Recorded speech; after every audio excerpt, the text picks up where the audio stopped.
What if one simple change in your daily coffee routine could help control your blood sugar naturally? Before you take your next sip, there's something important you need to know that could change your health. I'm not talking about any miracle formula, and I'm not selling anything. I'm talking about coffee, the drink that's in your kitchen right now, and one detail that changes everything: the way and the timing in which you drink that cup. Hi, I'm Dr. Richard Ben, a physician, and in recent years I've closely followed hundreds of patients with prediabetes and type 2 diabetes, especially people over 60. And what I'm going to tell you today is something that has truly changed many of their lives. Brazil is facing a silent crisis. According to the Ministry of Health itself, diabetes cases have increased by 135% in less than 2 decades in our country. Today, nearly 20 million Brazilians have the disease, and data from Vigitel, the government's monitoring system, shows that prevalence reaches an astonishing 30% among seniors over 65, 1 in every 3. It's much more than most people imagine. And what worries me most in my daily practice is not just those who already have the diagnosis, but the huge group of people who are right on the edge, with high glucose levels, with that unexplained fatigue after lunch, with that constant thirst that doesn't go away, and who haven't yet been diagnosed, or who have, but don't know what to do beyond taking medication and waiting. Stay with me until the end of this video, because I'm going to show you how a small adjustment, which costs nothing, can make a huge difference in controlling your glucose. But first, I need to tell you something that most people don't know about coffee. Imagine your pancreas as a small factory that produces insulin, the hormone responsible for opening the doors of your cells so that glucose can enter and be turned into energy. When you eat, glucose enters your bloodstream. This factory goes into action, produces insulin, and the glucose is absorbed by the cells. Everything works fine. The problem begins when this factory becomes overloaded. When you eat a lot of foods that spike your blood sugar quickly, the pancreas has to work at its limit. Over time, your cells become less sensitive to insulin. The pancreas has to produce more and more to achieve the same effect, and that's when insulin resistance sets in, the gateway to type 2 diabetes. Now, what about coffee? What does it have to do with all this? Coffee is an extraordinary drink from a biochemical point of view. It contains hundreds of bioactive compounds, but 2 of them stand out to science: chlorogenic acid and trigonylene. Think of them as traffic controllers in your intestines. When you drink coffee before eating, these compounds make the absorption of sugar from food slower and more controlled. Instead of a surge of glucose entering your bloodstream all at once, you get a smooth flow that your pancreas can manage without stress. A study published in Diabetes Care, conducted by researchers from the Harvard School of Public Health, analyzed data from more than 1 million people and reached a conclusion that really impressed me when I first read it. Regular coffee consumption is associated with a significant reduction in the risk of developing type 2 diabetes. And it's not a small effect. The risk decreases in a dose-dependent way. The more cups per day within a reasonable limit, the lower the risk of developing the disease. Then, in 2018, researchers from the Karolinska Institute in Sweden, one of the most respected medical institutions in the world, reviewed 30 different studies covering nearly 1.2 million participants and confirmed: coffee consumption, both regular and decaffeinated, is associated with about a 30% reduction in the risk of developing type 2 diabetes. But here's the point that almost no one talks about. These benefits depend on how you drink coffee. Because the wrong coffee, at the wrong time, in the wrong way, can work against you. And that's exactly what I see happening in my practice far too often. Let me tell you about Mr. Arnaldo, 72 years old, retired, a man of habits. He had been drinking coffee since he was 17 and was proud of it. But when he came to my office, his fasting glucose was 138, and his HbA1c, which reflects the average blood sugar over the last 3 months, was 7.1%, above the desired level. He told me, "Doctor, I do everything right. I drink coffee every day, I walk 3 times a week." So I asked him to walk me through his coffee routine in detail, and that's when I discovered the problem. Every day, as soon as he woke up, before eating anything, he would drink a large cup of strong black coffee. Then he would have another one at 3 p.m. with a sweet biscuit, and sometimes a third before bed because he thought it helped him relax.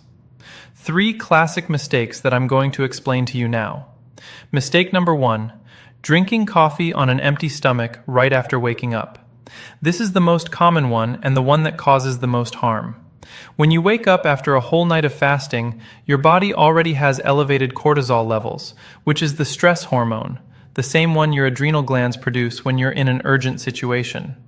Cortisol already signals your liver to release glucose into the bloodstream so you have energy to start the day. It's a normal survival mechanism. The problem is that caffeine amplifies this effect. It further stimulates the adrenal glands, releases more adrenaline, and the liver responds by releasing even more glucose into the blood. And you haven't eaten anything yet. The result? You haven't even taken a bite of food, and your glucose has already risen between 20 and 40 milligrams per deciliter. I've seen lab results that confirm this in patients who continuously monitor their glucose. A study published in the British Journal of Nutrition confirmed this effect. Drinking black coffee on an empty stomach after a night of sleep can significantly increase blood glucose levels in the morning. Mistake number 2, coffee with sugar, artificial sweetener, or cream. It may seem harmless, but it's not. A spoonful of sugar in coffee causes an immediate spike in glucose and cancels out the benefits of the chlorogenic acid you just consumed. It's like starting a fire and pouring gasoline on it at the same time. And artificial sweeteners? Many people think they're the perfect solution, but recent research, including a study published in the scientific journal Nutrition in 2021, suggests that artificial sweeteners like aspartame and sucralose can alter the gut microbiota, the set of bacteria that live in your intestines and play a key role in glucose metabolism, in ways that can harm long-term blood sugar control.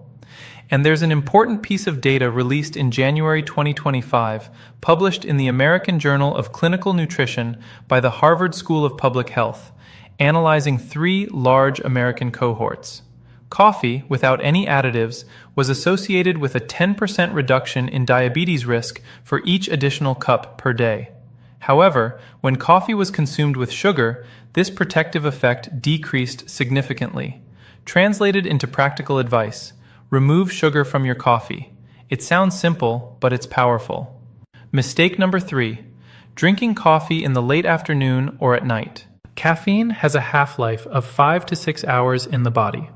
This means that if you drink coffee at 3 p.m., half of that caffeine is still circulating in your body at 8 p.m.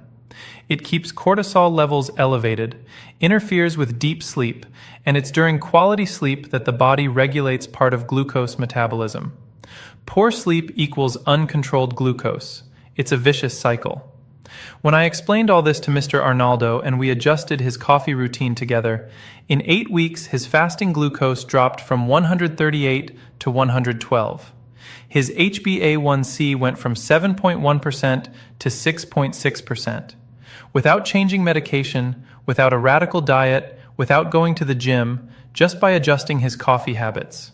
Now I'm going to tell you how you should drink coffee to make the most of the benefits that science has already proven. But first, I need to ask you something. If this content is helping you, give it a like and subscribe to the channel if you haven't already. I have much more content like this that can transform your health in the upcoming videos. And tell me in the comments where you're watching from. I love knowing which part of Brazil my content is reaching. Back to our topic, the right coffee at the right time. First golden moment, breakfast, but not the very first thing in the morning. When you wake up, first drink a glass of water. Wait between 30 and 60 minutes. Eat something that contains protein, scrambled eggs, a piece of cheese, plain unsweetened yogurt, any source of protein.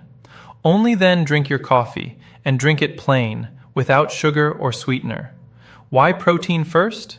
Because protein buffers the impact of caffeine on cortisol. It provides amino acids that the liver uses more efficiently, and this prevents that spike in cortisol that unnecessarily releases glucose into the bloodstream. Research published in the Journal of Clinical Endocrinology showed that consuming protein before carbohydrates and caffeine reduces the post-meal glucose spike. And if you want to enhance it even more, add half a teaspoon of cinnamon powder to your coffee. Cinnamon contains compounds that partially mimic the action of insulin, helping cells absorb glucose. A review published in the journal Nutrients showed that regular cinnamon consumption may contribute to a modest reduction in fasting glucose levels. It's not medicine, but it's an ally. Second moment, coffee before lunch. This is a secret that few people know. About 20 to 30 minutes before your main meal, drink a small cup of plain black coffee without sugar. The chlorogenic acid in coffee will act like that traffic controller I mentioned earlier, slowing down the absorption of sugar from the foods you're about to eat. This reduces the post-meal glucose spike, which is one of the main triggers for developing type 2 diabetes. A study conducted by researchers at Brigham and Women's Hospital, affiliated with Harvard Medical School and published in Diabetes Care, showed that coffee components, especially chlorogenic acid and trigonylene, significantly reduce glucose and insulin concentrations in the first 15 minutes after consuming carbohydrates compared to a placebo. This effect is real, measurable, and you can take advantage of it without spending anything. Third moment, after physical exercise. Do you walk or do any physical activity? Then pay attention. Within 30 minutes after finishing your walk or any exercise, drink a cup of plain coffee. When your muscles are active or have just worked, they become much more receptive to glucose. They act like a sponge, absorbing sugar from the blood to use as energy. Caffeine at this moment enhances this effect, helping muscles absorb glucose even more efficiently. It's a metabolic window of opportunity that most people miss. As for the total amount of coffee per day, the World Health Organization, along with most medical guidelines, considers that consuming up to 4 or 5 small cups of coffee per day within a healthy pattern is safe for most adults. The Karolinska Institute, in the review of 30 studies I mentioned, found that this amount falls within the range of protective benefits against diabetes. But each person is different. If you feel palpitations, anxiety, tremors, or insomnia from coffee, it may be that your caffeine metabolism is slower, which is genetically determined. In that case, reduce it to 2 cups per day or choose a quality decaffeinated option, which also contains chlorogenic acid and retains many of the benefits. Here's a story I need to tell you. Donna Swilly, 68 years old, a retired teacher, came to my clinic with type 2 diabetes, diagnosed 3 years earlier using metformin, with glucose still difficult to control. She was the type of patient who followed everything correctly, took her medication, reduced rice, but her HbA1c stubbornly stayed above 7.5%. When I discussed her routine, I discovered that she drank sweetened coffee with milk in the morning, coffee with sweet biscuits in the afternoon, and had practically stopped moving because her legs felt heavy. Together, we created a simple plan. Breakfast. Wait 45 minutes after waking up, eat a boiled egg, then have plain coffee with cinnamon. Pre-lunch coffee. A small cup 20 minutes before eating. A 25-minute walk in the afternoon, 3 times a week, and a coffee right after. We eliminated the sweetened afternoon coffee and the biscuits. 6 weeks later, she returned to the clinic with a smile I will never forget. Her HbA1c had dropped from 7.5% to 6.8%. Her fasting glucose was 109. She told me, "Doctor, I woke up with energy for the first time in years." I didn't change her medication. I changed her relationship with coffee. But now I need to warn you about something important that may be sabotaging you without you realizing it. Coffee has invisible enemies that destroy all the benefits I've just described. I'll list the main ones. Enemy number 1, sugar of any kind, refined, brown, demerara, honey. Anything sweet added to coffee creates an immediate glucose spike that cancels the protective effect of chlorogenic acid. The 2025 Harvard research made this very clear. Coffee with sugar has reduced protection against diabetes. Enemy number 2, artificial sweeteners. As I explained earlier, there is growing evidence that aspartame and sucralose disrupt the balance of the gut microbiota, which is essential for healthy glucose metabolism. If you need to sweeten it, try natural stevia, which so far has not shown the same negative effects in available research. Enemy number 3, industrialized instant coffee, the kind that comes in sachets. These products often contain hidden sugar, hydrogenated fats, and additives that compromise nutritional quality. Prioritize natural ground coffee, 100% Arabica, freshly brewed. Enemy number 4, coffee paired with ultra-processed foods, white bread, filled cookies, industrial cakes. When you combine coffee with these foods, the glucose spike from refined carbohydrates is so high that no amount of chlorogenic acid can compensate. And finally, I'll tell you about what I call the protection triad, because coffee works even better when it's part of a context of healthy habits. First element, smart coffee, the way I taught you. At the right time, without sugar, maximizing the benefits of chlorogenic acid. Second element, movement. You don't need to go to a gym. 30 minutes of moderate-paced walking, 3 to 5 times a week, is enough to dramatically improve insulin sensitivity. Moving muscles act like drains, pulling glucose out of the blood independently of insulin. This has been confirmed by so many studies that it would be impossible to list them all here. Third element, adequate protein intake in meals. Protein is the macronutrient that has the least impact on glucose, promotes satiety, and protects muscle mass, which is the body's largest consumer of glucose. After the age of 60, protein needs increase because the body becomes less efficient at using it. Eggs, chicken, fish, beans, cheese, and plain yogurt include a source of protein in each main meal. When these 3 elements work together, the effects multiply. Coffee improves insulin sensitivity, exercise increases glucose uptake by muscles, and protein stabilizes post-meal glucose spikes. It's a powerful combination that doesn't cost much and doesn't require any special product. But I need to be honest with you about one thing. Everything I've described here are complementary lifestyle strategies based on solid scientific evidence. They can help a lot, but they do not replace medical evaluation and follow-up. If you already have diagnosed diabetes and use medication, never change the dosage or stop taking it on your own. Ideally, you should take this information to your doctor, discuss it together, and make adjustments with professional guidance. Now let me ask you a question. Do you have a family member, a father, mother, sibling, or close friend who struggles with high blood sugar or already has diabetes? Share this video with that person now. You might be giving them information that could change something in their life. Quality information based on science is one of the greatest gifts we can give to those we love. I want to leave you with a thought I've carried with me for years in medicine. Your body is not your enemy. Your body is constantly trying to balance itself, heal, and adapt. When glucose rises, when fatigue doesn't go away, when your legs swell, these are signals. They are cries for help from your body. And often, what it's asking for is not a new pill.